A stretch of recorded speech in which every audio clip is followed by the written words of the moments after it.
안녕하세요, 여러분. 여러분들 입학한 지도 이제 한 달이 훌쩍 지나가 버렸네요. 여러분들 항상 최선을 다하는 모습이 정말 아름답습니다. 시험이 이제 4월 13, 14일에 걸쳐서 여러분들이 시험을 보시게 될 텐데 2주 가량 이제 남아 있지요.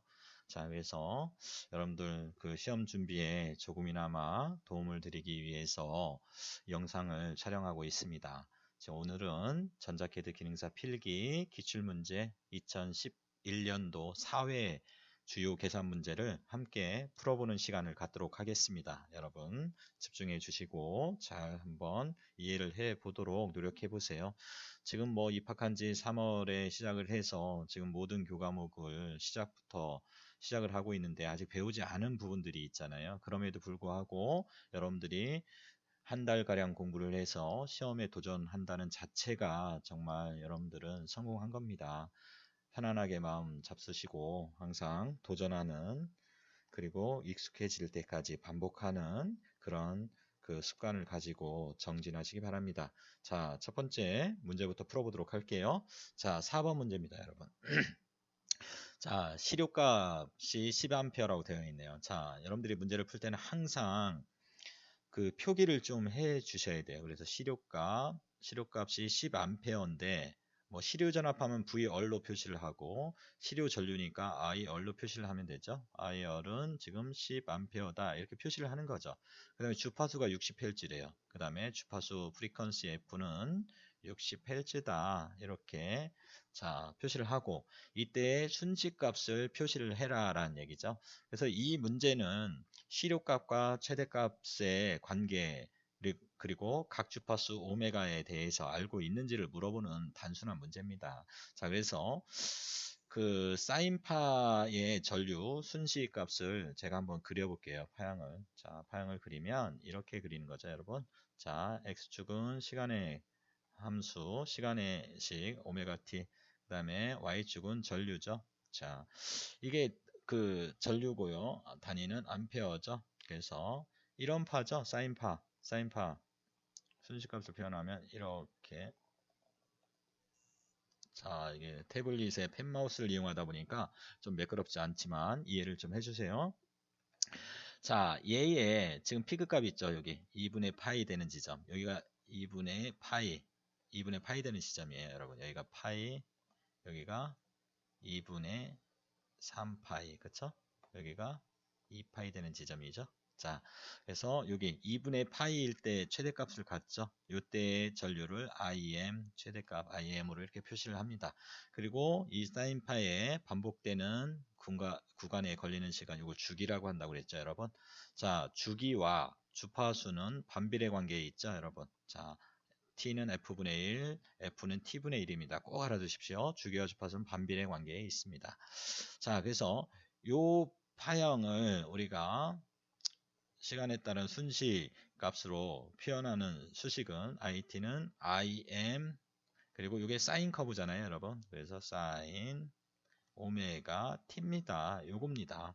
자, 그런데 여기서 여러분들 뭐를 아셔야 돼요? im을 알아야 돼요. 그렇죠. 그 다음에 오메가 값을 알아야 돼요. 맞죠? 네, 그래서 자, 그러면 이 im과 최대 전류와 시료 전류 ir은 어떤 관계가 있는지 그리고 오메가는 여러분들 2파이 f입니다. 이걸 알고 계시면 되는 풀 수 있는 거예요.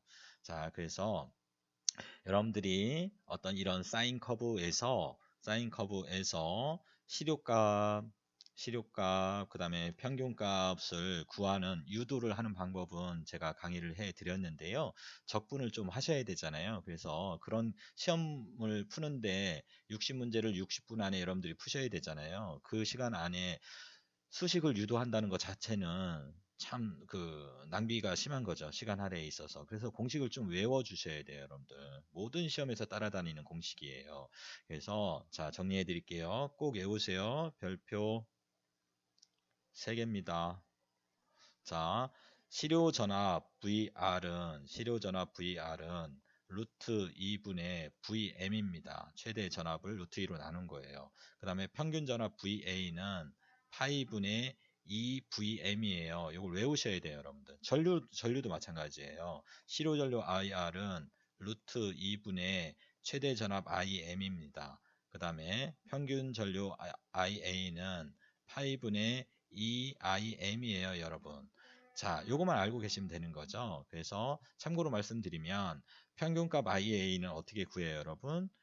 자, 이 사인 커브를 2파이까지 한 주기까지 평균을 구하면 0이잖아요. 그래서 반주기 2분의 t까지 구간을 평균을 구하는 거예요. 그래서 평균을 구했을 때 여기 IA 값이 여기라고 했을 때 자, 이렇게 되는 거죠. 여기 이렇게 해서 여기까지 요 면적 있죠? 요 직사각형의 면적을 어떻게 구해요, 여러분? 여기가 얼마입니까? t의 2분의 1이니까 2분의 t죠. 2분의 t 곱하기 IA는 요 사인 커브의 0부터 2분의 t까지 요 커브 여기에 대한 적분을 하면 면적을 구할 수 있죠. 이걸 갖다가 놓고 풀면 IA를 구할 수 있는 거죠. 구하면 8분의 2 IM이 되는 겁니다. 실효 전류는 한 주기에 대해서 요 순식값을 제곱을 한 것에 대한 평균을 구해서 루트를 씌우면 실효 전류를 구할 수 있습니다. 실효 전압을 구할 수 있습니다. 자, 다 됐네요, 여러분. 이제 여기다 넣어볼까요? 다 해결했습니다. 자, 그러면 지금 우리가 IR을 주어졌잖아요. IR을. 그럼 IM을 구할 수 있죠? 그럼 구해보세요. 첫 번째 IM은 어떻게 구합니까? 자, IM은 시료 전류에다가 루트 2를 곱하면 되죠? 그러니까 루트 2의 시료 전류 IR이죠. 그럼 시료 전류 값이 얼마라고 했어요? 위에서 10A죠? 그러니까 10 루트 2네요. 자, IM 값이 10 루트 2예요. 10 루트 2인 거 찾아보세요. 요거죠. 그러니까 가번, 나번은 정답이 아니죠. 항상 시험 문제 풀 때 아닌 것은 이렇게 X표로 제외를 항상 시키세요. 두 번째. 자, 오메가 t잖아요. 근데 오메가는 뭐라고 했어요? 위에서도 2파이 f 외우셔야 됩니다, 여러분. 2파이 곱하기 주파수 얼마라고 했어요? 60Hz. 60Hz죠. 그러니까 얼마입니까? 120파이. 자, 그럼 120파이인 거 찾아볼까요? 120파이 t. 요거죠? 그래서 정답이 답번이죠. 이렇게 찾는 거예요, 여러분. 이해되셨죠? 자, 다음 넘어갑니다. 5번 문제입니다. 자, 이 5번 문제는 여러분들 이렇게 푸시면 돼요. 정리부터 한번 해볼게요, 여러분. 자, 저항의 합성 저항 구하는 거 정리하고 콘덴서의 합성 저항 구하는 거 깔끔하게 한번 정리 한번 해봅시다. 자, 직렬 연결일 때, 첫 번째 직렬 접속일 때, 그 다음에 병렬 접속일 때 정리하세요. 이렇게 통으로 항상 정리를 하는 습관을 가지셔야 됩니다, 여러분. 자, 저항을 직렬로 연결한다는 건 뭐예요? 저항 R1과 R2를 이렇게 연결하면 직렬로 접속한 거죠. R1, R2. 자, 그 다음 병렬 접속은 자, 사다리 모양으로 R1, R2를 이렇게 자, 병렬로 접속하면 되죠. R1, R2 그렇죠? 이렇게 자, 콘덴서의 직렬 연결은 C1, C2 이렇게 C1, C2 이렇게 콘덴서의 병렬 연결은 이렇게 연결하면 되죠. 자, 여러분들이 처음 배우는 게 이제 저항이잖아요. 그렇죠? C1, C2. 자, 여기서 저항에 대해서를 정리를 하고 콘덴서는 어떻게 직병렬 반대 개념으로 이렇게 여러분들이 생각을 해주시면 돼요. 저항의 직렬, 자, 전류의 흐름을 방해하는 저항은 직렬로 연결하면 저항이 가중이 되는 거예요. 그래서 합성 저항, 토탈 레지스터 저항은 R1 더하기 R2죠. 이렇게 계산하는 거죠. 병렬 접속일 때 합성 저항 RT는 어떻게 계산해요, 여러분? R1 분의 1 더하기 R2 분의 1 분의 1이죠. 저항이 하나 더 있어요. R3가. 그럼 어떻게 하면 돼? R1분의 1 더하기 R2분의 1 더하기 R3분의 1 분의 1이죠. 그래서 이것을 자 이렇게 정리를 하면 두 놈 더한 것 분의 R2죠. 두 놈 곱한 거다. 이렇게 기억하라고 그랬죠, 여러분? 이렇게 하면 되는 거죠. 콘덴서는 뭐냐? 콘덴서는 반대예요. 저항, 합성 저항 구할 때와 반대로 하시면 돼요. 그래서 저항의 직렬 접속 계산하는 방식이 콘덴서의 병렬이랑 같아요. 그러면 어떻게 됩니까? 얘 합성 정전 용량 CT는 병렬일 때가 두 놈을 더하면 돼요. 마치 저항의 직렬 접속처럼. 그 다음에 요거랑 또 같은 거예요. 그러면 어떻게 합니까? 직렬 연결일 때 CT 토탈 용량 값은 두 놈 더한 것 분의 두 놈 곱한 거 이렇게 계산하면 됩니다. 이걸 통째로 여러분들 머릿속에 이미지화해서 넣어주시기 바랍니다. 문제 보도록 하겠습니다. 6마이크로페럿과 4마이크로페럿이 두 개로 직렬로 연결되어 있대. 이렇게 항상 그림으로 그리세요. 여러분들 그림 그리셔야 됩니다. 6마이크로페럿 그 다음에 4마이크로페럿 실 때 여기에 합성 정전 용량 CT를 구하는 거죠. 그럼 CT는 어떻게 구한다고 했어요? 직렬은 저항의 병렬처럼 계산한다고 그랬죠. 그럼 C1 더하기 C2 분의 C1 곱하기 C2 두 놈 더한 것 분의 두 놈 곱한 거라고 그랬죠. 6 더하기 4 분의 6 곱하기 4죠. 그럼 얼마입니까? 10분의 24니까 2.4 단위는 마이크로페럿. 이렇게 계산하시면 됩니다. 자, 여러분들 정답은 나번이네요. 이해되셨죠, 여러분? 자, 다음으로 자, 6번 다음과 같은 회로의 명칭은 무엇인가 이런 문제가 나왔네요, 여러분. 정답은 클램프 회로인데요.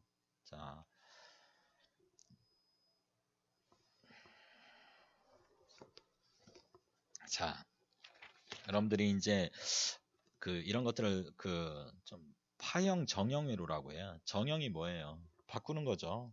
입력 파형을 일정 크기 이상 또는 이하로 잘라내서 출력 파형을 얻는 회로. 이 회로는 이제 우리가 클리퍼라고 하고요. 그 다음에 플러스 마이너스 피크를 어느 기준 레벨로 바꿔서 고정시키는 회로를 클램퍼라고 해요, 여러분. 그래서 이런 것들을 우리는 파형 정형 회로라고 합니다. 뭐 이 파형 정형 회로는 뭐 클리퍼 회로, 피크 값을 잘라내는 클리퍼 회로, 그 다음에 기준 레벨을 바꾸어서 고정시키는 클램프 회로, 그 다음에 리미터 회로, 슬라이서 회로, 뭐 이런 것들이 있어요. 파형 정형 회로는. 그래서 지금 여기서는 이제 클램프 회로를 물어보고 있는 겁니다. 그래서 자, 이것을 제가 클리퍼 회로부터 한번 설명을 해 드릴게요. 자, 클리퍼 회로 하나만 설명을 해 드릴게요, 여러분. 클리퍼 회로를 지금 이게 클리퍼 회로인데요. 자, 저항 어떻게 클램프 회로랑 어떻게 다른가 한번 보세요. 다이오드가 있고, 자, 여기에 플러스 마이너스 2 전원이 있고 이렇게 되어 있어요. 자, 이렇게 되어 있는데요. 자, 이게 클리퍼 회로예요. 클리퍼 회로 중에서도 피크 클리퍼 회로예요. 왜 그런지 한번 보세요. 자, 여기에 다이오드 D가 있고 스위칭 숫자 다이오드 D가 있고 전원 E, 직류 전원 E 마이너스 플러스 이렇게 가해져 있잖아요. 자, 그래서 입력 신호가 블루로 바꿀게요. 여기가 이제 VI 입력이죠. 이때 출력이 어떻게 나오는가를 보는 거죠. 그래서 입력이 자, 보세요. 자, 입력 신호가 이렇게 들어갈 때, 자, 여기는 이제 플러스 VM, 맥스 잔압이죠? 여기는 마이너스 VM. 자, 그래서 여러분들, 여기와 여기, 플러스 피크 값과 마이너스 피크 값, 요 최대 값을 피크 값이라고도 얘기해요. VP라고도 얘기합니다. 그래서 여기 전압을 V, 피크 투 피크 전압이다. 이렇게 얘기를 합니다. 플러스 피크 값과 마이너스 피크 값 사이 값을 VPP 값이라고 얘기도 합니다, 여러분. 자, 이렇게 VI 신호가 들어갔을 때 이 출력에서 과연 어떻게 나오는지를 한번 해석을 한번 해보도록 할게요, 여러분. 자, 그래서 여기는 저항 R이네요, 그쵸? 네. 이거는 여러분들 이렇게 생각하시면 돼요. 그래서 자, 그림을 바꿔서 요 이 값 있죠? 이 값. 이 값. 직류 배터리 전압. 자, 이 값을 이렇게 표시를 여기를 한번 해볼게요. 이 값이 여기다라고 가정을 한번 해볼게요. 여기다. 자, 이 값이 뭐라고요? 이 값이에요. 이 값입니다. 이 값이에요. 자, 그러면 어떻게 찾아보면 되냐면, 자, 이 값, 직류 전원 값보다 입력 전압 VI가 클 때가 여기죠. 여기가 클 때잖아요, 여기가. 그죠? 클 때. 그리고 작을 때 있죠, 요 아래, 요 구간. 작을 때는 언제야? 여기부터 여기까지가 작을 때죠. 아이고. 여기가 작을 때죠. 요때. 요때를 두 가지를 나눠서 살펴보면 돼요. 요때를. 자, 그래서 자, 여기 VI가 자, 요 이 값보다 큰 전압이 들어오면 즉 다이오드의 캐소드 쪽보다 애노드 쪽이 전압이 클 때를 말하는 거잖아요. 그럼 이 다이오드는 어떻게 됩니까? 순방향 바이어스가 돼서 얘는 전류를 흘려보내죠. 마치 스위치로 얘기하면 얘는 뭐라고 했어요? 스위치다. 스위치인데 스위치가 어떻게 됩니까? 이렇게 닫히는 거예요. 스위치가 온 되는 겁니다. 스위치가 온 되는 거예요. 이때는. 그럼 여기는 다이오드 없는 거랑 마찬가지예요. 아이디얼하다라고 가정을 했을 때. 그럼 이렇게 닫힌 거죠. 그때 출력 전압은 뭐가 나오겠어요? 여기. 여러분들이 여기에 해서 요때에 즉 이 직류전은 2보다 여기 입력자나 VI가 클 때 여기 초록색으로 표시된 이 부분일 때 입력이 들어올 때는 다이오드는 쇼트가 된다. 그럼 뭐가 됩니까? 여기에 여러분들이 DC 전압계로 출력을 측정을 하면 뭐가 나옵니까? 당연하죠. 여기는 없잖아요. 연결된 거죠. 2만 남겠죠. 2 볼테이지만 나오는 거예요, 여러분. 그러니까 이때는 뭐만 나온다? 이것만 나오는 거예요. 클 때는 2전압만 나오는 거예요. 2전압만 이렇게 2전압만 나오는 거예요.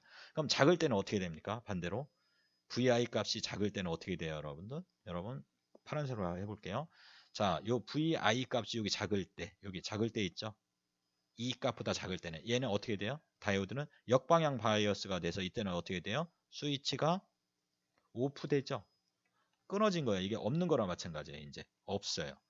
그럼 얘도 영향을 끼치지 못하죠. 그때에 여기 DC 전압을 재보면 어떻게 돼요? 이 입력 전압이 그대로 출력으로 연결되어 있으니까 입력 전압이 그대로 나오는 거예요. 이때는 작을 때는 이렇게 나온다고요. 여기는 이렇게 나온다고요. 자, 그래서 최종적으로 이 출력 회로는 어떻게 나온 거예요, 여러분? 이렇게 나온 거죠. 여기 자 2보다 클 때는 깎은 거죠. 2볼트가 나온다고 했잖아요. 그쵸? 자 이렇게 해서 이렇게 나오는 거죠. 자 뭐예요? 요 피크 값을 잘라 버렸죠. 그래서 이 회로는 우리는 피크를 클리핑했다. 피크 클리퍼 회로예요, 여러분. 이 회로가 이게 클리퍼 회로예요. 자, 되셨죠, 여러분? 자, 그 다음 이제 클램퍼 회로 한번 볼게요. 이게 이제 정답은 클램퍼 회로인데요. 자, 클램퍼 회로 중에서도 이 회로는 볼까요? 에노드가 이쪽에 있죠? 그리고 이렇게 되어 있죠? 그럼 이거 클리퍼예요. 클리퍼. 자, 예를 들어서 이 회로는 자, VI 입력 전압으로 입력 파형을 이렇게 집어넣었다고, 908을 집어넣었다고 가정을 한번 해볼게요. 자, 자,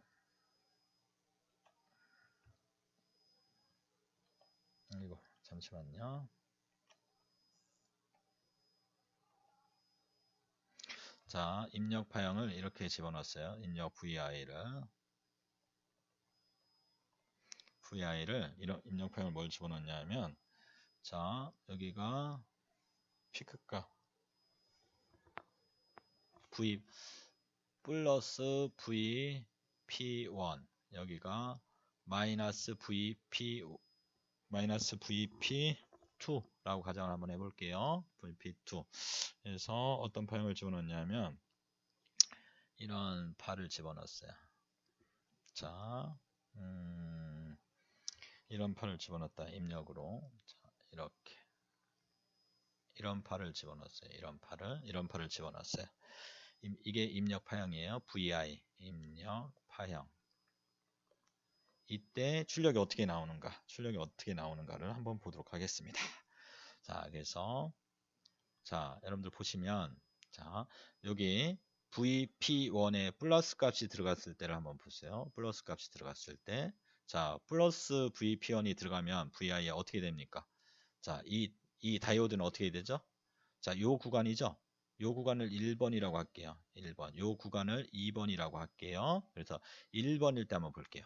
1번일 때 플러스 VP가 들어갔을 때 이 다이오드는 어떻게 됩니까? 다이오드는 어떻게 돼요? 순방향 바이어스가 되죠? 순방향.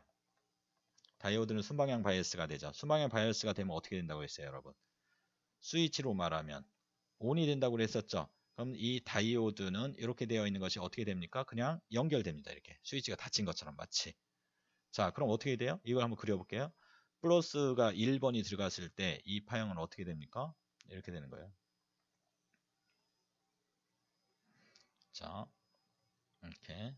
자, 이게 닫히는 거죠. 이렇게 닫힌 겁니다. 이렇게 닫혔어요. 닫혔죠. 그러면은 전류는 항상 어떻게 돼요? 이게 콘덴서가 충전이 될 때까지 전류는 저항이 있는 대로 흘러요? 저항이 없는 대로 흐르죠. 이렇게 흐르는 거예요, 여러분. 그래서 여기 플러스 마이너스로 콘덴서 C에 충전이 돼요. 얼마만큼? 요만큼 VP1만큼이 여기에 충전이 되는 거예요. 충전이 되고 그 다음에 여기 지금 여기 쇼트가 됐으니까 이때의 출력전압 VO는 쇼트가 됐으니까 0이죠. 0이 나오는 거예요. 0이 나오는 거죠. 그래서 이때 스위치는 온되고 어떻게 됩니까? VO 값은 쇼트가 된 도선에서 전압을 재보면 0이죠. 0V가 나오는 거예요. 이때는. 자, 그리고 콘덴서에는 V 피크 값까지 콘덴서는 어디까지? VP1 값만큼 충전이 된 거죠. 충전이 된 거예요. 자, 두 번째. 2번 파형일 때 마이너스 VP가 가해졌을 때 어떻게 됩니까? 다이오드는 어떻게 돼요? 그럼 다이오드는 어떻게 됩니까? 자, 여기는 지금 플러스 마이너스로 충전이 되어 있어요. 그렇죠? 근데 여기에 마이너스 값이 들어갔어요. 마이너스 플러스 이렇게 들어갔어요. 그럼 이 다이오드는 역방향 바이어스가 되죠? 역방향 바이어스가 되는 거죠. 역방향 바이어스가 되면 어떻게 한다고 그랬어요? 다이오드를 스위치로 하면 오프가 되는 거죠. 자, 그래서 이 다이오드는 어떻게 돼요? 이번에는 스위치가 이렇게 오프가 되어 있는 거야. 스위치가 얘랑 같은 거예요, 여러분. 자, 그럼 그 회로를 한번 그려보세요. 그러면 플러스, 자, 이렇게 되어 있고, 자, 여기는 저항 이렇게 되어 있고, 자, 여기에 다이오드는 어떻게 되어 있다고요? 다이오드가 열려 있어요, 스위치가. 그렇죠? 이렇게 되어 있는 거죠. 이렇게 되어 있는 거예요, 여러분. 자, 이때에 여기는 플러스 마이너스로 먼저 1번 구간에서 충전이 되어 있고요. 지금 마이너스 플러스 이렇게 가해준 거죠. 자, 여기 그렇죠? 마이너스 VP2 이렇게 해서 가해준 거죠. 자, 그럼 어떻게 됩니까? 마이너스 플러스니까 자, 이렇게 해서 이렇게 흐르는 거죠. VI가 저항을 통해서 이렇게 이제 흐르는 거죠. 이렇게 전류가 이렇게 흐르는 거죠. 그러면 이때의 V5는 어떻게 됩니까? 저항 R2에 나타나는 전압은 자, 마이너스 플러스 방향 보세요. 전류의 흐름 마이너스 플러스 그리고 이렇게 전류에 흘러서 여기 마이너스 플러스죠. 그러니까 이 전압과 이 전압이 더해지는 거죠. 그래서 출력 전압은 어떻게 나타나요? 두 배로 나타나요. 두 배로. 그런데 마이너스 값이죠. 이렇게 마이너스 플러스니까 그래서 그 여기 마이너스 VP2 더하기 마이너스 VP1 이렇게 나오는 거예요.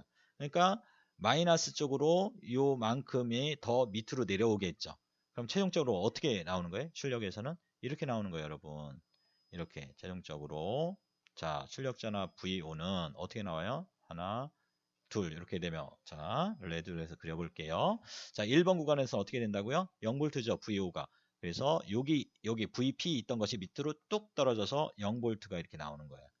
1번 구간에서는. 2번 구간에서는 어떻게 나와요? 이게 VP1, VP2 더한 값이 밑으로 나오는 거죠. 요만큼이 나오는 거예요. 여기는 뭐예요? 마이너스 VP1, 마이너스 VP2 값이 이렇게 된 거죠. 이거 보세요. 파형이 어디가 파형이 그대로 나오는데 기준이 여기였었는데 얘는 기준이 요만큼으로 마이너스 VP1만큼 밑으로 기준 레벨이 이동을 했죠. 이게 클램프 회로라고요. 이게 클램프 회로라고요. 그래서 가번이 정답이에요. 자, 정리하면 클리퍼 회로는 자, 클리퍼 회로는 입력 파형의 일정 크기 이상 또는 이하를 잘라내어 출력 파형을 얻는 거죠. 아까 예를 들었던 건 뭐였었어요? 위쪽을 잘라냈죠? 피크 클리퍼. 그 다음에 베이스 클리퍼라고 해서 아래쪽을 잘라내는 것도 있고요. 그 다음에 클램퍼. 클램퍼 회로는 뭐예요? 입력 신호의 플러스 마이너스 피크를 어느 기준 레벨로 바꾸어서 고정시키는 회로죠.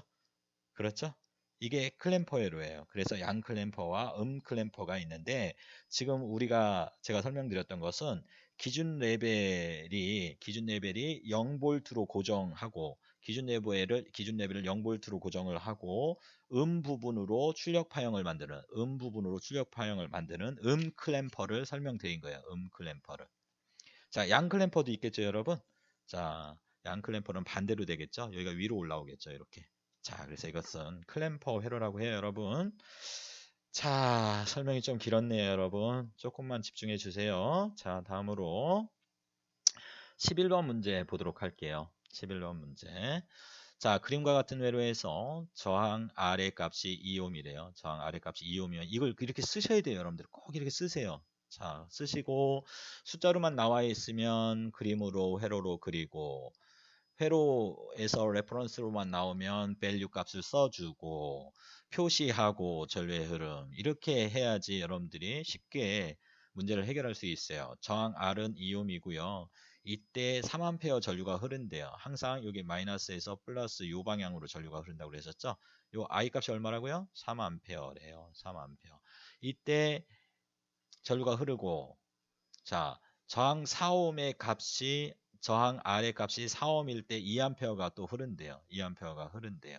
이때 기전력 2를 구하라는 거잖아요. 기전력 2 값을 구하라는 거잖아요. 자,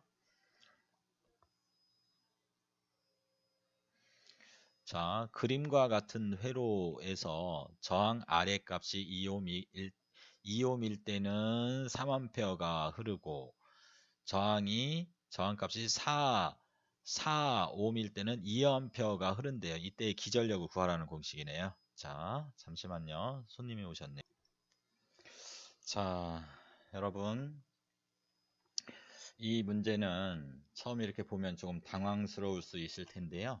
이 문제는 이 전지가 있잖아요. 지금 이 전지의 전압을 2라고 했을 때 이 기전력 2를 구하는 거잖아요. 그쵸? 근데 뭐 이상하죠? 그냥 단순하게 생각했을 때 기전력은 뭐 그 전압은 전류 곱하기 저항이니까 2 곱하기 3 하면 6V 혹은 4 곱하기 2 하면 8V인데 6V도 8V도 다 있네요. 그럼 정답이 아니잖아요. 그렇죠. 그래서 이 기전력 2를 구할 때 이 전지가 가지고 있는 내부 저항을 좀 구하셔야 돼요. 그래서 얘를 회로를 다시 풀어보면 이렇게 되어 있다라고 가정을 하면 돼요. 이 전지도 어떻게 내부 저항을 가지고 있다. 그래서 내부 저항을 스몰 r이라고 하고 여기에 이렇게 푸는 거죠. 이렇게 푸셔야 돼요. 이렇게 푸는 거죠. 그래서 R 이렇게 되어 있는 거죠. 그래서 기전력 2를 구하기 위해서 요 내부 저항이 얼마인지를 먼저 전지의 내부 저항이 얼마인지를 구해야 돼요. 자, 그때 여기 흐르는 전류를 I라고 했을 때 식은 어떻게 됩니까? 그러면 전지의 내부 저항 R과 그 우리 부하 저항 R이 직렬로 접속되어 있잖아요. 그렇죠? 그러면 공식이 어떻게 돼요? 기전력 2는 전류 I에다가 합성저항 R 더하기 전지 내부 저항과 부하 저항을 더한 값이 되는 거죠. 이거죠. 자, 그래서 여기에서 먼저 요거 2옴 3A일 때 한번 집어넣어 보세요. 자, 요거 2옴 3A 전류가 흐르고 4옴 2A가 흐른다고 했죠?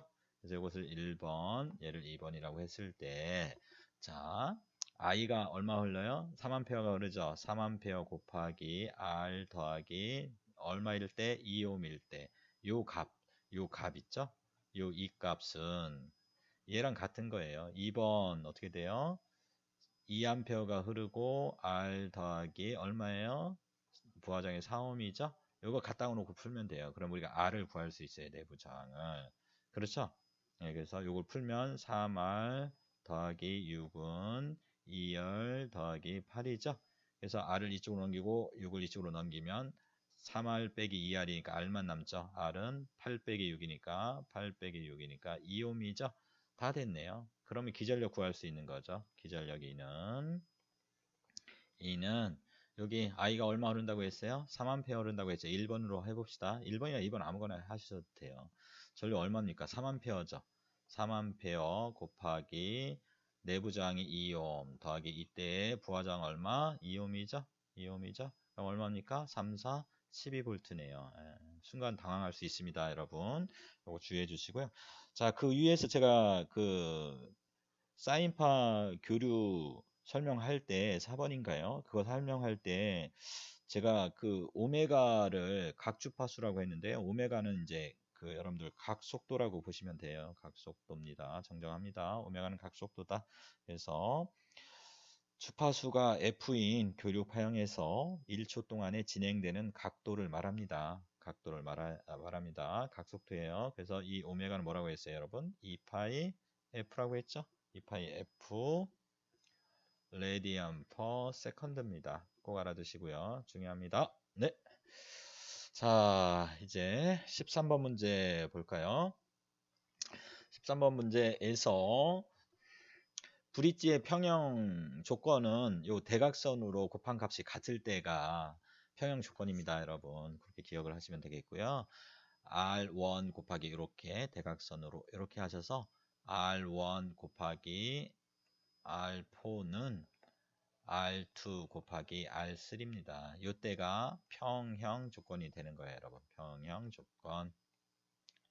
자, 그러면 평형 조건은 나번이 되겠죠? 이렇게 알고 계시면 됩니다, 여러분. 자, 16번부터 20번까지 간략하게 빨리 알아볼까요? 요거는 순서도를 작성하는 일반적인 규칙이 아닌 것을 물어보고 있죠. 자, 그래서 약속된 표준 기호를 사용한다. 맞고요. 기호 내부의 처리 내용을 간단 명료하게 기술을 해야 됩니다. 플로우차트에서 화면에 다 그릴 수 없거나 연속적인 표현이 어려울 때는 연결 기호를 사용하시면 됩니다. 그 다음에 어떤 시그널이나 어떤 흐름에 따라서 오른쪽에서 왼쪽이 아니라 왼쪽에서 오른쪽으로 이렇게 그려주셔야 됩니다. 그래서 정답은 나번이 되겠네요, 여러분. 마이크로 프로세서를 이용하여 회로를 설계할 때 생기는 장점이 아닌 것은 항상 시험 볼 때 아닌 것에 꼭 이렇게 동글뱅이나 밑줄을 치는 습관을 좀 가져주세요, 여러분. 자, 제품을 수용화할 수 있고요. MCU를 이용하면 마이크로 컨트롤러 유닛을 이용하면 여러분들 지금 AVR 중에 AVR 시리즈 중에 AT메가 128을 배우고 있죠. 제품을 수용화할 수 있고요. 시스템의 신뢰성을 향상시킬 수 있고요. 부품의 수량을 감소시킬 수 있습니다. 또한 소비 전략을 증가가 아니라 감소시킬 수 있는 겁니다. 그래서 가번이 답이죠. 자, 컴파일러형 언어 설명으로 틀린 것은 18번입니다. 그래서 컴파일러형 언어 설명으로 틀린 것은 나번입니다. 포트란, 코볼, C, 어셈블리어 등이 있다. 이게 틀린 겁니다, 여러분. 체크하시고요. 자, 19번 정보를 중앙 처리 장치에서 기억 장치로 기억시키는 것을 뭐라고 하는가? 이것은 계속 설명드리고 있는데요. 중앙 처리 장치 CPU와 메인 메모리 상태, 메인 메모리 사이에 이제 어떤 명령어를 맨 처음에 어떻게 합니까? CPU는 어떤 연산을 수행하기 위해서 명령어를 메모리에서 이렇게 가져오죠. 명령을 가져오면 여기서 이제 디코딩을 합니다. 해독을 해요. 해독을 해서 덧셈 명령이네. 그러면 그 다음에는 어떻게 합니까? 자, 명령어를 인출하고 명령을 해독하고 그 다음에 어떻게 합니까? 데이터를 가져오죠. 다시 뭐를 가져와요? 데이터를 가져오는 거예요. 명령어를 처음에 가져오고 그 다음에 이제 데이터를 가지고 와서 어큐뮬레이터 누상기에 있는 값과 메모리에서 가져온 데이터를 더해서 더한 결과값을 다시 어디에 어큐뮬레이터에 저장을 하죠. 그 다음에 이제 메모리에 이렇게 결과값을 저장을 하는 이런 형태로 데이터를 그 전송을 하고 있는데 자 중앙 처리 장치에서 자 연산 결과값을 CPU에서 메모리로 이렇게 그 결과값을 주는 것을 기억시키는 것을 뭐라고 하냐면 스토어라고 해요. 스토어라고 하고 메모리에서 CPU로 명령어 데이터를 가져오는 것을 로드라고 해요. 로드라고 합니다. 그래서 로드는 정리합니다. 메모리에서 주격 장치에서 CPU로 가져오는 걸 뭐라고 한다? 로드. CPU에서 메모리로 기억시키는 걸 뭐라고 한다? 스토어 저장이라고 한다. 그래서 19번의 정답은 여러분 스토어가 되겠죠? 스토어. 자, 디코더는 일반적으로 어떤 게이트를 사용하느냐 이 문제입니다. 20번. 여러분도 아직 조합 논리 회로를 아직 배우지 않았는데요. 자, 볼까요? 디코더는 여러분 해독기라고 했었죠? 해독기. 자, 디코더를 제가 얼른 설계를 한번 해볼게요. 디코더. 자, 입력 변수, 조합 논리 회로를 설계할 때는 입력 변수와 출력 변수가 있어요. 입력 변수 A, B. 자, 디코더가 뭐냐 하면 이겁니다. 0, 0일 때, 0, 1일 때, 1, 0일 때, 1, 1일 때. 자, 출력은 D0, D1, 4개가 있죠. 2비트로 총 상태의 수는 4개죠. D2, D3입니다. 0, 0일 때는 D0만 1이 되고 나머지는 0이 되는 겁니다. 0, 1일 때는 D1만 1이 되고 나머지는 0이 되는 거죠. 1, 0일 때는 D1만 1이 되는 거죠. 그 다음에 1, 1일 때는 D4만 1이 되는 거예요. 이게 디코더의 진리표예요, 여러분들. 그럼 이걸 이제 회로로 구현을 하기 위해서는 어떻게 해야 되냐면 회로 그릴 때는 이렇게 그리는 거예요, 여러분. 자, 입력 변수를 일단 라인을 이렇게 두 개를 그려주세요. 입력 쪽에. 이쪽이 입력이죠. 입력 변수가 뭐가 있어요? 여기가 인풋이라고 했죠? 인풋. 여기가 아웃풋이죠. 아웃풋. 자, 입력은 두 개죠? 출력은 4개죠? 그래서 이걸 뭐라고 하냐면 결론부터 얘기하면 2사 디코더라고 해요. 2사 디코더라고 합니다. 자, 입력 개수, 출력 개수. 이 출력 개수는 항상 뭐다? 요 4는 어떻게 나온 거야?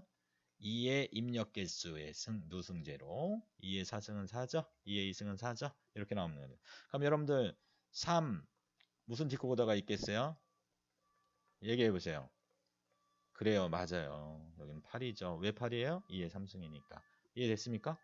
자, 그래서 입력 변수 A와 B를 이렇게 써 주시고요.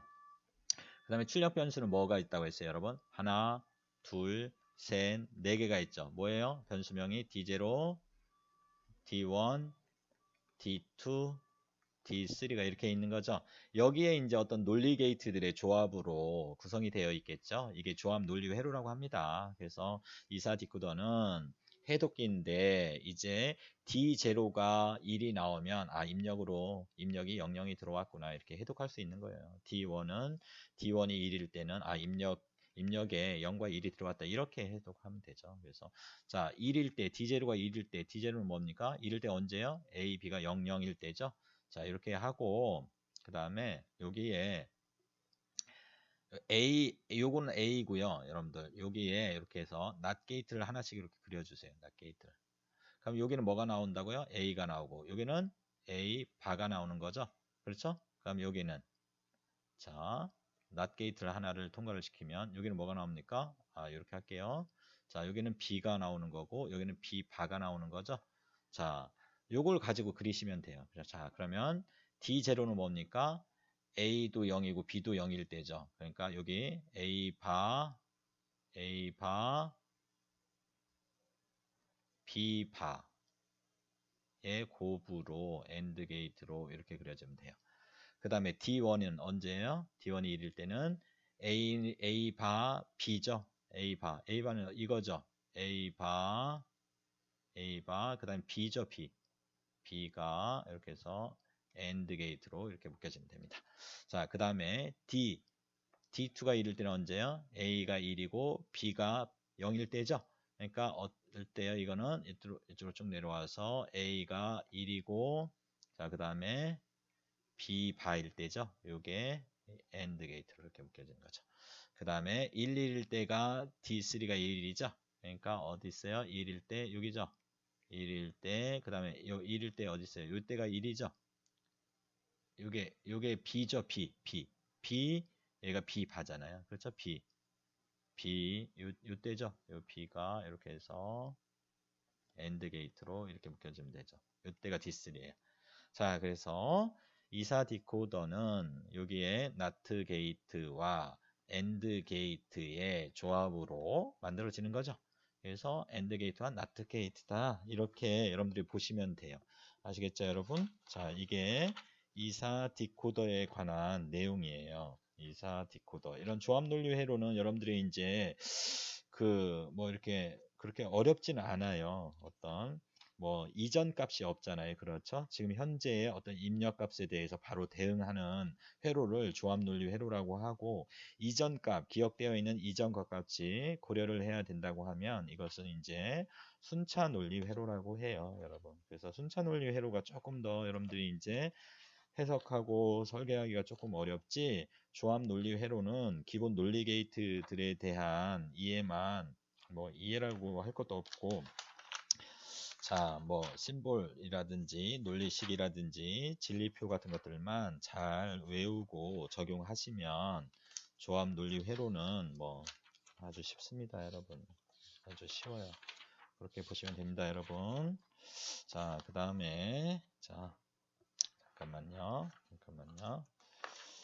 뭐를 좀 더, 자, 그래서 조합 논리 회로는 지금 우리가 설계했던 이런 디코더도 있고요. 요거의 반대로 인코더도 있고, 그 다음에 가산기, 비교기, 먹스, 멀티플렉서, 디멀티플렉서, 코드 변환기, 이런 것들이 이제 입력값에 의해서만 출력이 결정되는 조합 논리 회로고요.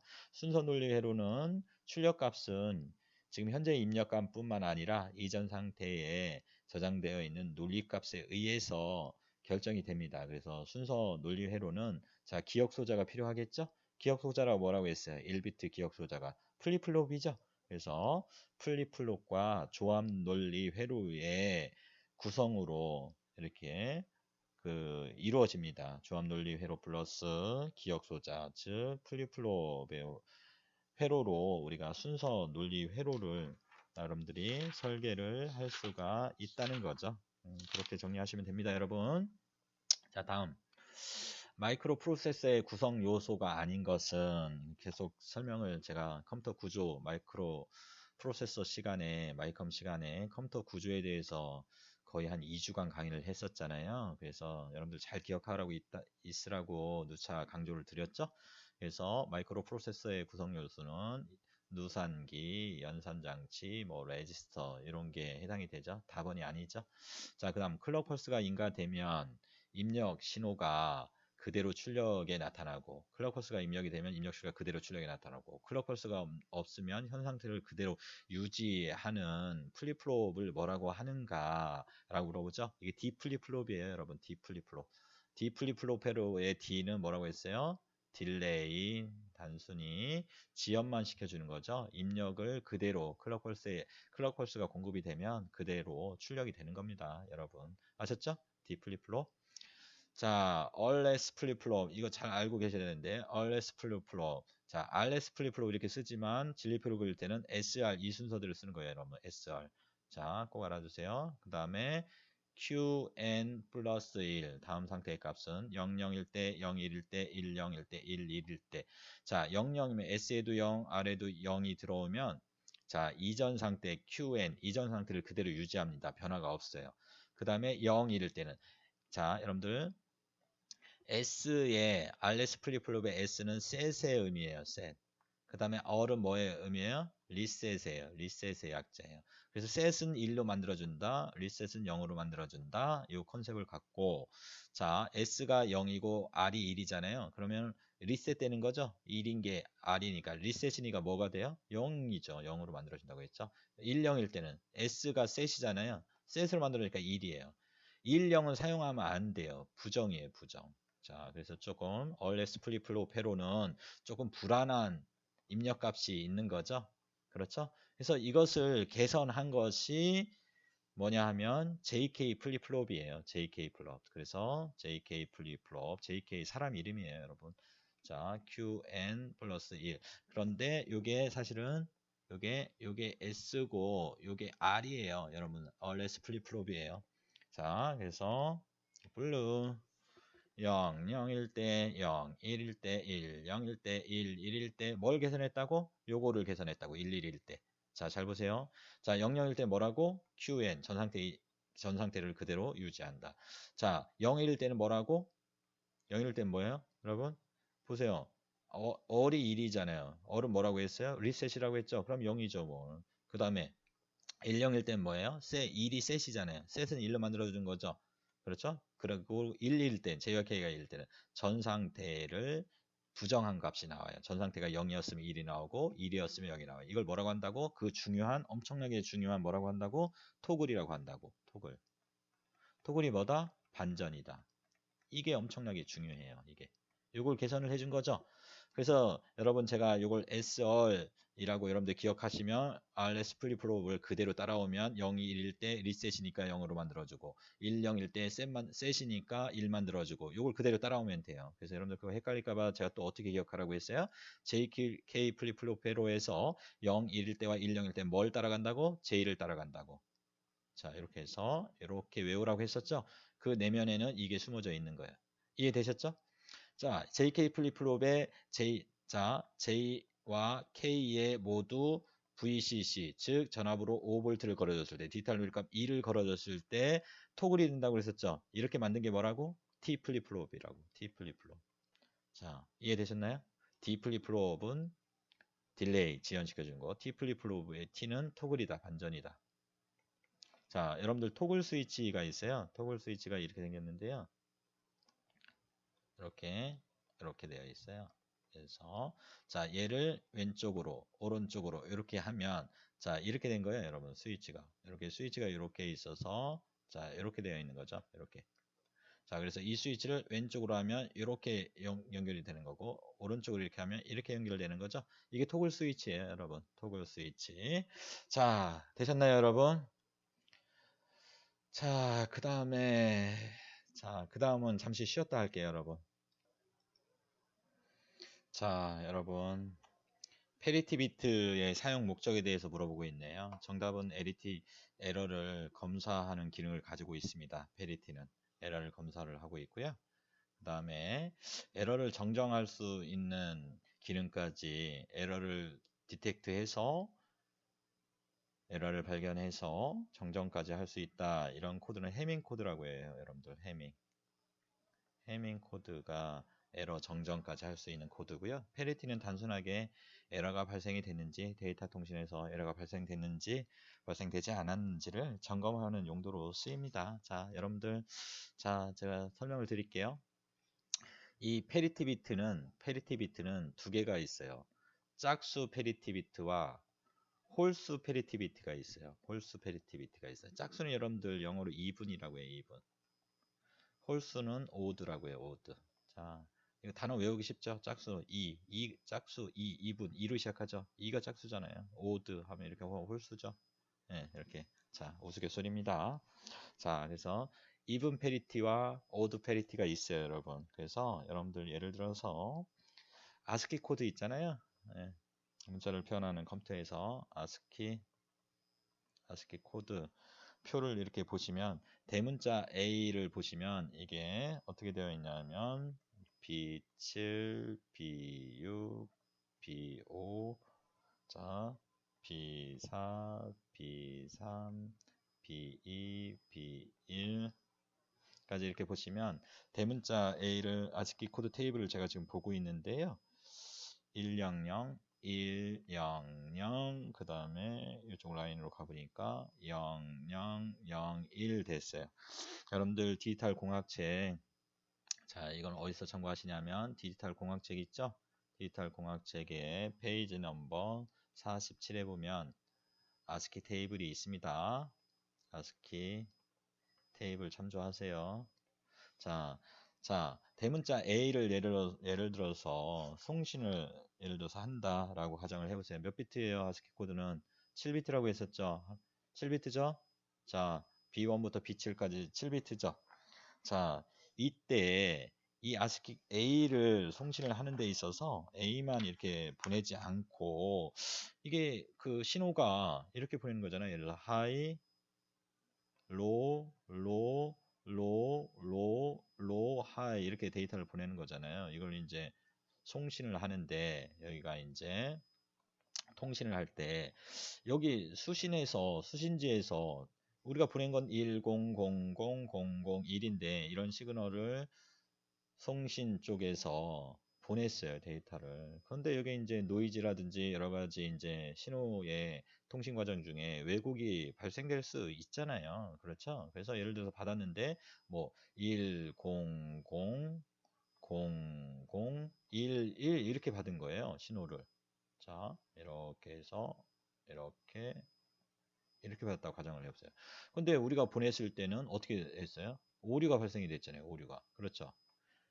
자, 10000001을 보냈는데 10000011 수신 측에서는 이렇게 자, 송신 쪽에서 이렇게 보냈는데 리시버 쪽에서 이렇게 받았다는 것은 데이터의 신뢰성이 깨지는 거죠. 그래서 이게 오류가 과연 있는지 없는지를 어떻게 하면 이것을 우리가 확인할 수 있을까?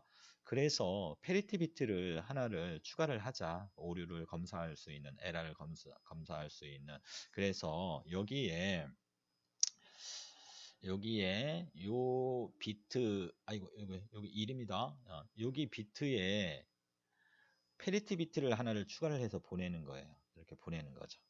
그래서 자, 그런데 두 가지 방법이 있어요. 짝수 페리티와 홀수 페리티가 있는데 일반적으로 짝수 페리티를 많이 사용해요, 여러분. 자, 짝수 페리티는 뭐냐? 짝수 페리티는 뭐냐? 짝수 페리티, 이분 페리티와 어드 페리티가 있는데 1의 개수를 짝수계로 만들어 주는 거야. 짝수로 1의 개수를 오드 페리티는 홀수로 만들어 주면 되는 거예요. 자, 보세요. 여기 1이었잖아요. 그렇죠? 그럼 어떻게 하면 돼요? 짝수 페리티 2분 페리티로 한번 해봅시다. 그럼 어떻게 하면 돼요? 1, 0, 0, 0, 0, 2를 여기다가 짝수 페리티로 한다. 그럼 여기다 뭘 붙여주면 돼요? 페리티에다가 1의 개수를 세보세요. 하나, 두 개죠. 이미 짝수죠. 1의 개수가 짝수잖아요. 그러니까 여기는 페리티 비트를 0을 써줘서 전송을 하는 거죠. 자, 이렇게 해서 전송이 됐어요, 여러분. 그럼 이 페리티 비트에 0이 들어오고 1, 0, 0, 0, 뭐 하나 빠진 것 같다. 0이 4개죠. 0이 5개죠. 0이 하나 더 있어야 되죠. 네, 그래서 자, 1, 0, 0 이제 전송이 됐는데 이렇게 수신 받은 데이터가 이렇게 되어 있어요. 0, 1, 0, 0 자, 0 그 다음에 둘, 넷, 5개죠. 둘, 넷, 5개. 그러니까 1, 1 이렇게 받았어요. 자, 그러면 이제 수신 쪽에서 이 페리티비티를 검사를 하는 거예요. 페리티비티를 보고 짝수 페리티를 우리는 쓰기로 약속을 했고 1의 개수를 세어보니까 하나, 둘, 세 개 홀수네. 그러면 페리티에는 짝수계로 1의 개수를 만들어줘야 되니까 1이 들어와야 되는데 1이었어야 되는데 왜 0이지? 아, 얘는 오류구나 라고 이렇게 검출을 하는 거예요, 여러분. 이해되셨어요? 자, 홀수 오드 페리티는 어떻게 하면 돼요, 여러분? 오드 페리티 비트는 자, 1, 0, 0, 0, 0, 0, 1에서 1의 개수가 홀수가 되도록 해야 되니까 여기 1이 들어오면 되는 거죠. 이렇게 해서 전송을 하는 거죠. 그렇게 해서 오류를 검출을 할 수 있는 거예요. 단순한 거죠. 자, 근데 어떤 문제점이 있어요, 여러분? 만약에 여기가 여기도 1이었다고 가정을 해보세요. 1, 1, 0, 0, 0, 1, 1. 그럼 어떻게 돼요? 이거 맞는 거잖아요. 1의 개수가 하나, 둘, 셋, 4개니까 0 맞네요.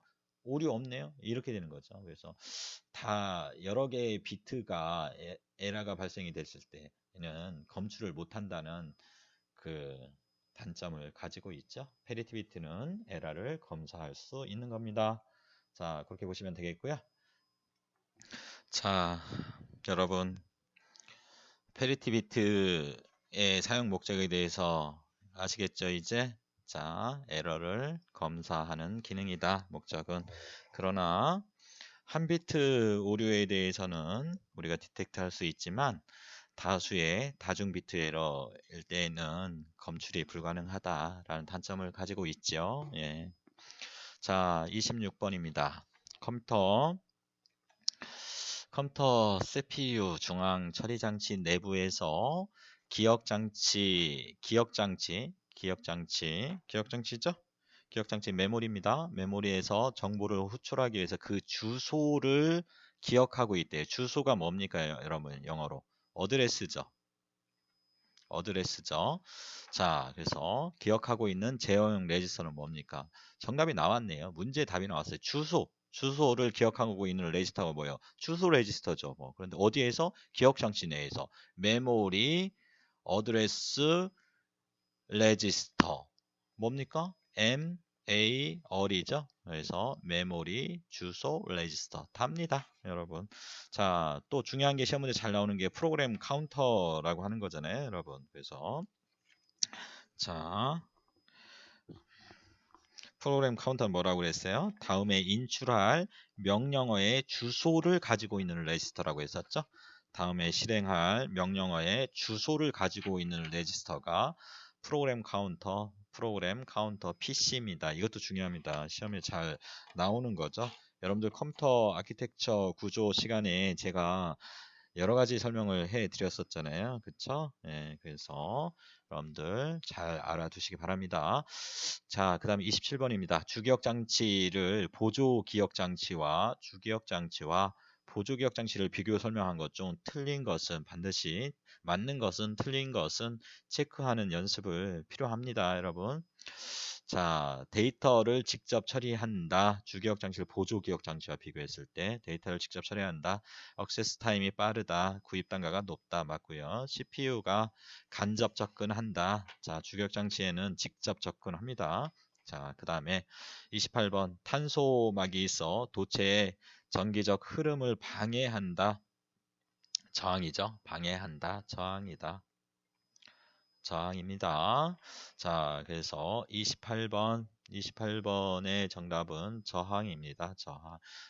도체의 전기적 흐름을 방해하는 소자는 자, 저항입니다. 자, 그 다음에 폴리에스테르 폴리마이드 필름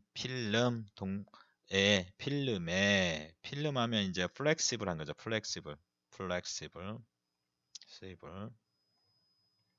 플렉시블 동박을 필름의 동박이죠. 동박. 전기적 흐름을 가져올 수 있는 구리로 만든 동박을 접착한 기판이죠.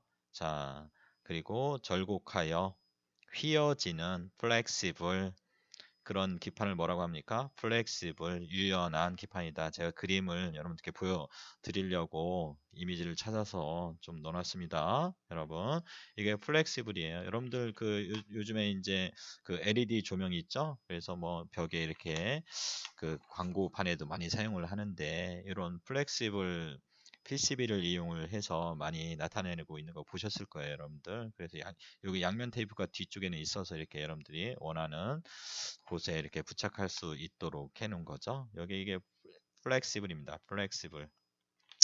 자, 30번 문제입니다. 자, 좀 빨리 해볼게요. 이제 계산 문제는 거의 없는데 콘덴서에 101이라고 써져 있죠. 101K라고 써져 있는데 용량값과 허용 오차로 오른 것은 자, 그래서 제가 이것을 여러분들 그 단위가 피코페럿이잖아요. 그래서 101 이라고 써져 있으면 첫 번째 유효 숫자, 두 번째 유효 숫자 승수죠. 그래서 첫 번째 유효 숫자 쓰고 두 번째 유효 숫자 쓰고 승수는 곱하기죠. 10의 1승 단위는 콘덴서의 기본 단위는 피코페럿이죠. 그래서 여러분들 밀, 마, 나, 피죠. 10의 마이너스 3승, 마이크로 10의 마이너스 6승, 나노 10의 마이너스 9승, 피코 10의 마이너스 12승이죠. 그래서 지금 뭡니까? 피코를 마이크로로 고쳐야 돼요. 그래서 10의 마이너스 그 6승의 차이가 있잖아요, 여러분. 그쵸? 그래서 10 곱하니까 100이죠. 이게 피코페럿인데 얘를 마이크로로 고치려면 소점 앞으로 6자리를 가야 돼요. 하나, 둘, 셋, 넷, 다섯, 여섯 점 이렇게 오는 거잖아요. 그렇죠? 그렇죠? 그래서 이렇게 되는 거죠.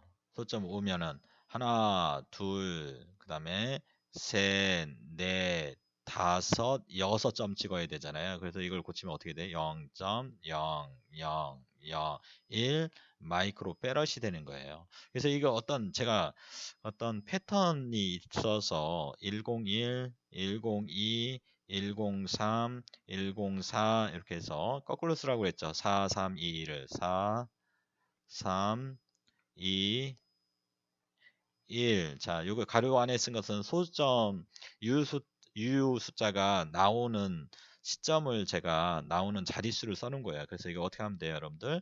자, 0. 마이크로로 고칠 때 10이라고 써져 있으면 0. 네 번째 나와요. 유효 숫자가 1이. 요게 1, 0이. 유효 숫자 1, 0이. 자, 하나, 둘, 셋, 네 번째 나온다고요. 마이크로페라. 자, 102는 그럼 어떻게 돼요? 0. 세 번째. 하나, 둘, 세 번째 유효 숫자가 나와요. 자, 그 다음에 103은 0. 두 번째. 0, 하나, 두 번째 이렇게 나오는 거죠. 그래서 103이면 0.01 마이크로페럿이에요. 104는 자, 첫 번째 나옵니다. 1. 이렇게 0.1 마이크로페럿이에요. 이렇게 기억하면 됩니다. 우리가 104는 상당히 많이 써요, 여러분들. 0.1 마이크로페럿, 바이페이스 콘덴서로도 많이 씁니다. 그래서 104 하면 0.1 딱 이렇게 나오셔야 돼요. 그 다음에 요 뒤에 붙은 오차가 있는데 이것은 어떻게 됩니까? J, K, L, M, N 이렇게 붙죠? 그래서 J는 플러스 마이너스 5%, K는 플러스 마이너스 10%, L은 플러스 마이너스 15%, 5% 올라가죠? M은 플러스 마이너스 20%, 그 다음에 M은 플러스 마이너스 30%로 이렇게 뜹니다. 그래서 JK, LMN 이렇게 시험에 잘 나오니까 이렇게 알고 계시면 되죠. 그래서 K니까 얼마입니까? 요거죠? 플러스 마이너스 10%죠. 이렇게 기억하시면 됩니다, 여러분. 다음. 자,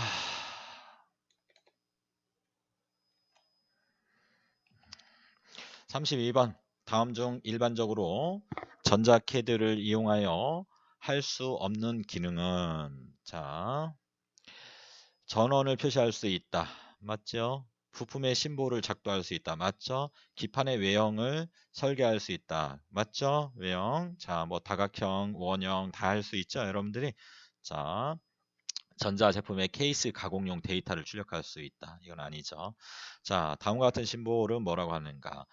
SCR이라고 해요. 여러분, 실리콘 제어 정육이라고 합니다. 알아두시고요. 다음 명칭은 뭐라고 하냐?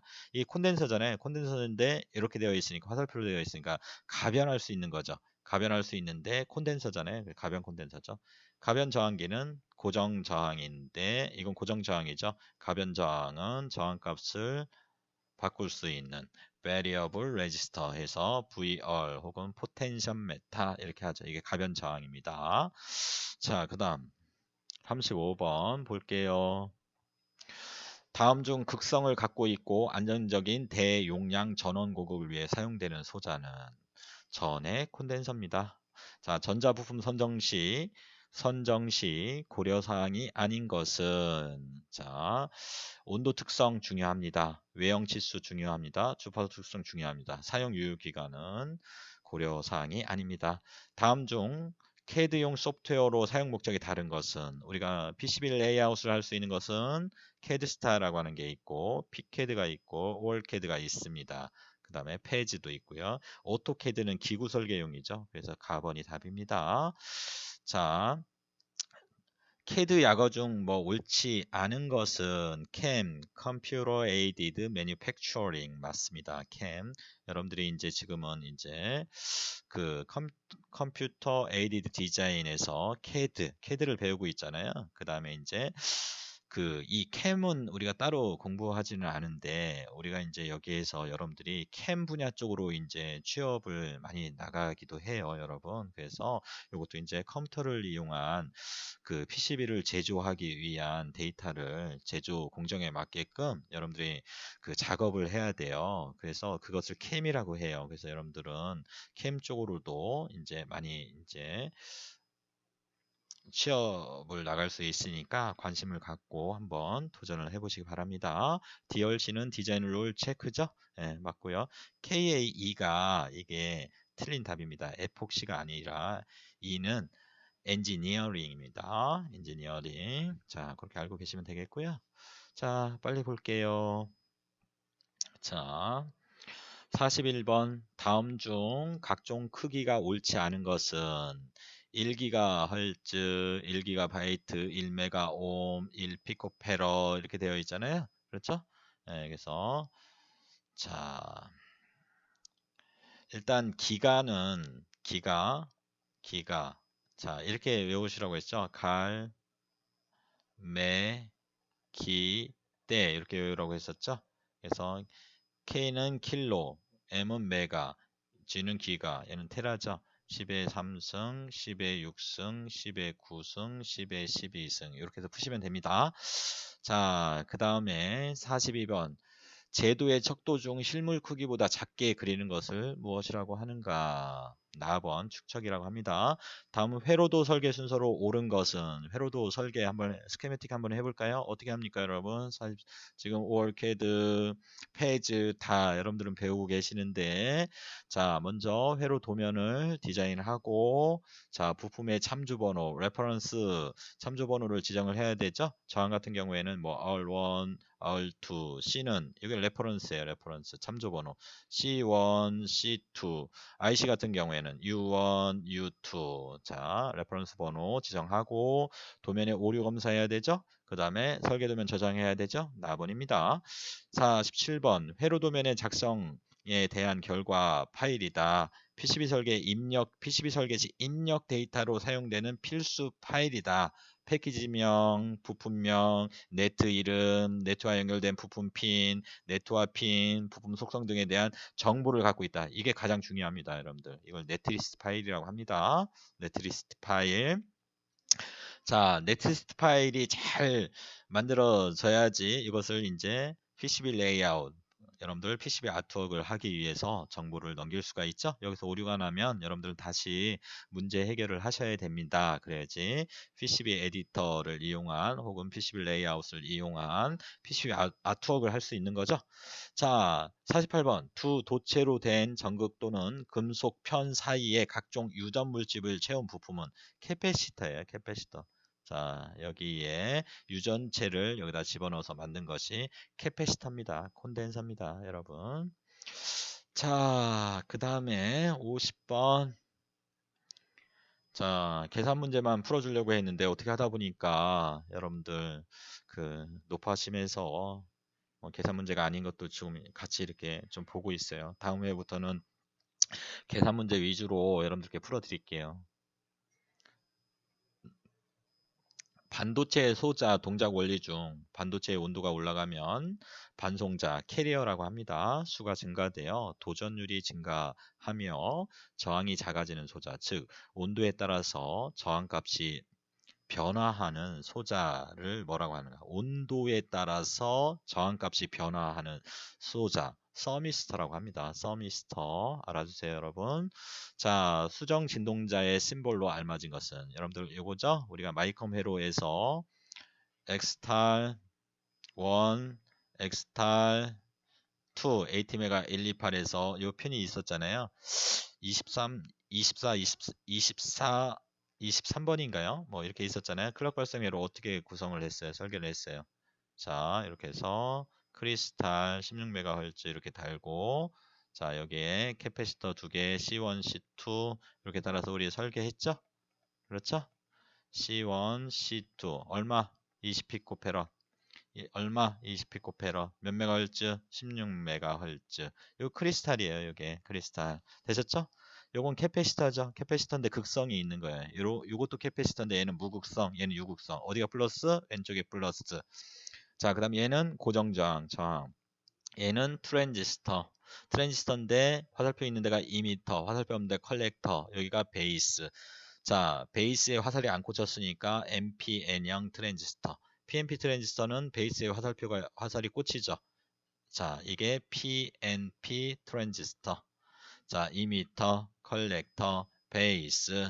알아주세요, 여러분. 자, 트랜지스터 조금만 더 한번 해볼게요. 자, NPN 트랜지스터. 베이스에 흐르는 전류 IB, 컬렉터에 흐르는 전류 IC, 이미터에 흐르는 전류 IE. 자, 공식 IE는 IB 더하기 IC. 그런데 IB 베이스 전류는 아주 작고 컬렉터 전류는 상대적으로 상당히 큽니다. 그래서 IB는 무시할 정도로 작아요. 그래서 이것을 IE는 IC와 같다라고 놓고 해석을 많이 합니다. 자, 입력 전류 IB 대 출력 전류 IC의 관계식 뭐 HFE 전류 증폭률이라고 했죠. 이걸 베타라고 했죠. 베타는 BBC, IB분의 IC 여기까지 잘 알고 계시기 바랍니다. 자, 그 다음 52번 52번 부품 선정 시 핵심 사항과 거리가 먼 것은 52번. 자, 부품의 단가 중요하죠, 여러분? 납품의 조건 중요합니다. 부품의 신뢰성 중요하죠. 부품 외형의 색상은 그다지 뭐 크게 중요하지 않죠. 53번. 도면 관리 방법에 대한 설명 중 옳지 않은 것은 트레이스 도는 접어서 보관한다. 접어서 보관하시면 안 됩니다, 여러분. 자, 나머지 읽어보시고요. 자, 그 다음 54번부터 59번까지 빠르게 보고 마무리할게요. 54번. PCB 패턴 설계 시 유의사항에 대한 설명 중 옳지 않은 것을 고르는 거예요, 여러분들. 체크 꼭 하세요. 패턴은 가급적 굵고 짧게 해야 좋습니다, 여러분. 길면 길수록 저항값만 커지죠. 자, 여러분들 중요한 거. 저항 구하는 공식. 저항 R은 고유저항 로 곱하기 단위 면적분의 길이죠. 그렇죠? 중요합니다, 이거. 꼭 알아주세요.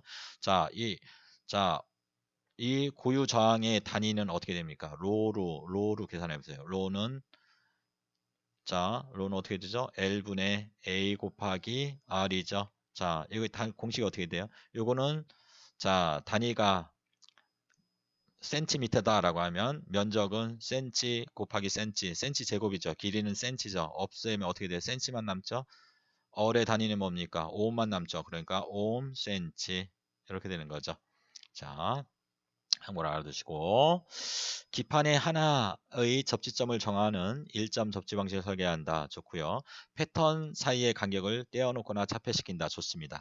용량, 주파수, 신호 형태에 관계없이 기판과 커넥터를 통합하여 설계한다. 이게 틀린 겁니다. 고려하셔야 됩니다, 여러분들. 특히 여러분들은 지금 PCB 아트웍 지금 하고 계시는데 뭐 간단한 자격시험 레벨에서의 PCB 설계는 여러분들 주파수에 관계없이 잘 동작을 하는 회로들이에요. 그렇지만 여러분들이 이제 현장에 가시면 높은 주파수로 동작하는 하이스피드 PCB를 설계하셔야 돼요. 주파수가 높아지면 이제 이런 패턴의 길이 같은 것들도 상당히 중요합니다. 그래서 교류에서의 저항 성분에 해당이 되는 그 리액턴스들이 있잖아요. 콘덴서가 가지는 리액턴스를 뭐라고 했어요? 용량성 리액턴스 XC라고 했죠. 코일이 가지는 리액턴스를 뭐라고 했어요? 유도성 리액턴스라고 했었죠. 그래서 XC는 뭐예요? 공식이 오메가 C분의 1이죠. XL은 뭐예요? 오메가 L이죠. 자, 오메가는 뭐라고 했어요? 2파이 F죠. 2파이 F C분의 1이죠.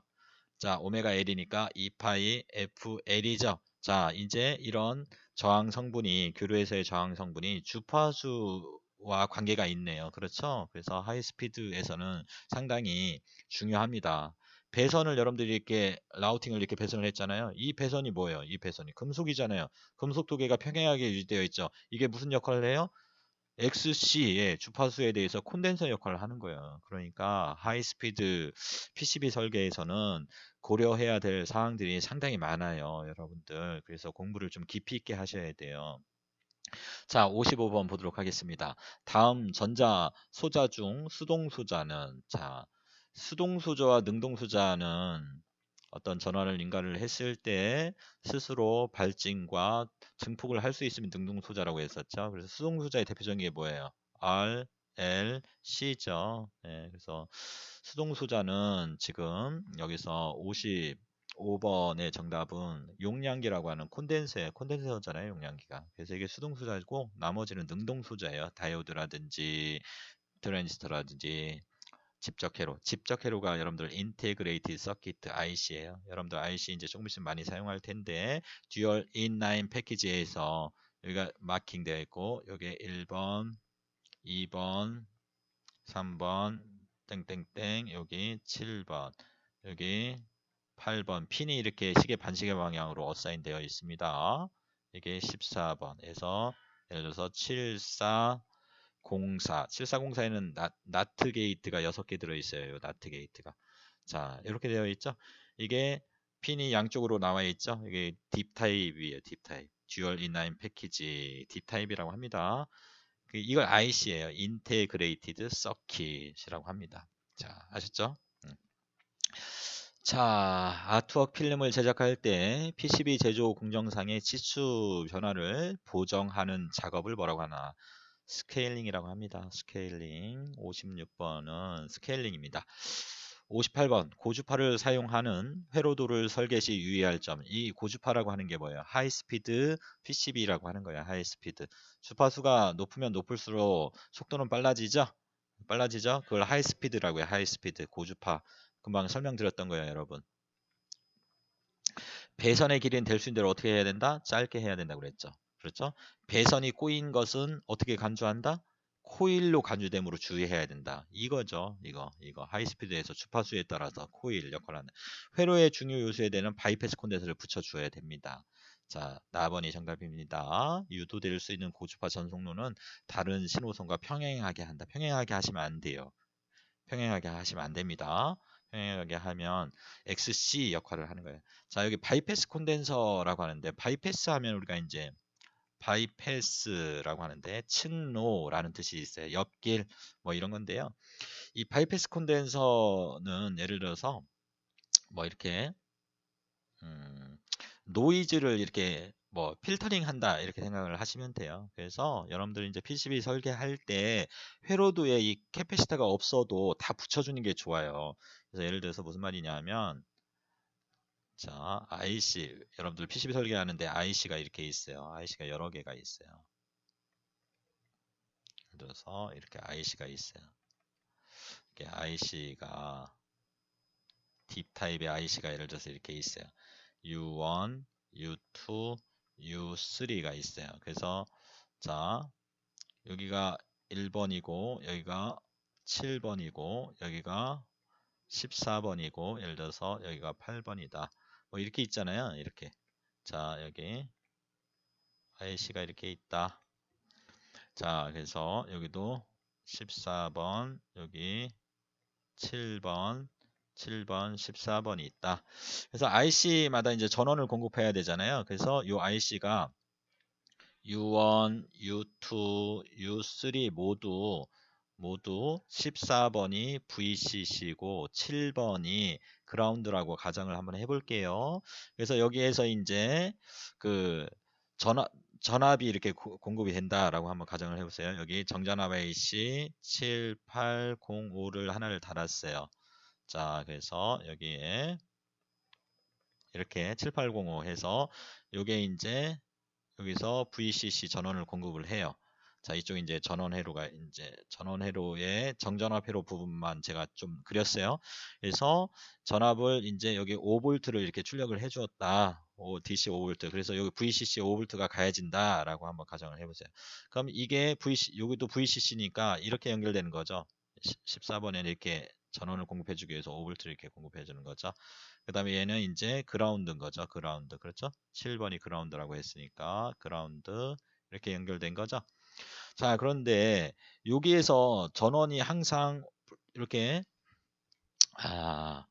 전원이 DC 5V가 여기 7805는 5V를 출력을 해주거든요. DC 5V. 그래서 이 VCC 나온 전압이 항상 시간에 관계없이 정확하게 여기 전압인데 5V, DC 5V를 이렇게 공급을 해주면 안정적으로 잘 동작을 하겠죠. 그런데 어떤 외부의 어떤 뭐 외부 신호에 의해서 아니면 내부의 어떤 신호의 어떤 교란에 의해서 이게 이런 노이즈가 이렇게 들어갈 수가 있어요. 노이즈가 전원 공급을 하는데 노이즈가 들어갈 수 있죠. 그럼 이런 노이즈가 들어가면 전압의 변동이 생기니까 U1, U2 이런 직접 회로들이 정상적으로 잘 동작을 안 할 수 있다는 얘기죠. 오동작을 일으킬 수 있다는 얘기죠. 그래서 IC마다 전원 단자가 이렇게 있잖아요. 14번 VCC 7번 그라운드. 그래서 여기에 콘덴서를 이렇게 하나씩 다 달아주는 거예요. 이렇게 콘덴서를 이렇게 하나씩 VCC 콘덴서 하나씩 다 달아주는 거예요. 이렇게 콘덴서를 이렇게 다 달아주는 거죠. IC마다. 회로에 없어도 여러분들 PCB 설계할 때나 뭐 이렇게 이걸 달아주면 돼요. 얼마 용량을 달아주면 104 달아주면 돼요. 0.1 마이크로페라 104 0.1 104 달아주면 돼요. 그럼 어떻게 돼요? 이 캐패시터는 교류를 잘 통과시키죠. 교류를 잘 통과시켜요. 자, 얘가 가지고 있는 XC가 오메가 C분의 1이라고 했잖아요. 오메가는 2파이 F죠. 2파이 F C분의 1이죠. 그래서 저항이 용량성 리액스 저항은 주파수가 있으면 분모에 들어가니까 XC 값이 작아지죠. 작아진다는 얘기는 뭐예요? 저항값이 작으니까 교류를 잘 통과시킨다는 얘기예요. 그래서 이런 노이즈가 발생이 됐다. 여기 이런 노이즈가 발생이 됐다 했을 때 이 IC에 요 노이즈를 바로 전원 공급할 때 노이즈를 바이패스 시키는 거죠. 층로를 이렇게 빼내주는 거죠. 노이즈를 잡음을 제거해주고 여기 전원에는 DC 5V만 정확하게 공급해주는 거죠. 그래서 전원의 어떤 이런 노이즈, 잡음을 필터링 해주는 역할을 하는 거죠. 이게 바이패스 콘덴서라고 보시면 돼요, 여러분. 요거예요. 그래서 IC마다 전원 단자가 다 있잖아요. 그래서 거기에는 104 바이패스 콘덴서를 연결해 주는 게 좋아요, 여러분. 아셨죠? 마지막 왔네요, 이제. 자, 강의 녹화한 지 이제 1시간 20분을 달려가고 있네요. 마지막 59번입니다. 전자지도에서 장치와 장치 사이의 접속 상태나 기능을 알아보기 쉽게 하기 위해서 도면에 기호나 실제 모양을 배치하고 이들 사이를 연결한 도면을 무엇이라고 하는가? 접속도라고 합니다. 접속도. 자, 됐죠? 여러분. 자, 여러분 60문제 중에서 36문제를 맞추면 60점으로 여러분들이 합격을 할 수 있어요.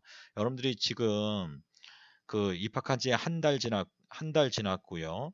지금 뭐 배운 게 없잖아요. 배운 게 없는데도 여러분들이 열심히 공부를 하셔서 60점으로 36문제만 맞춰서 합격할 수 있도록 여러분들이 지금 부단히 노력을 좀 해 주시기 바랍니다. 60문제 다 맞추나 36문제 맞추나 둘 다 패스입니다. 그래서 자, 기운 내시고 끝까지 포기하지 마시고 최선을 다해 주세요, 여러분. 자, 수고 많으셨습니다. 내일 뵙겠습니다.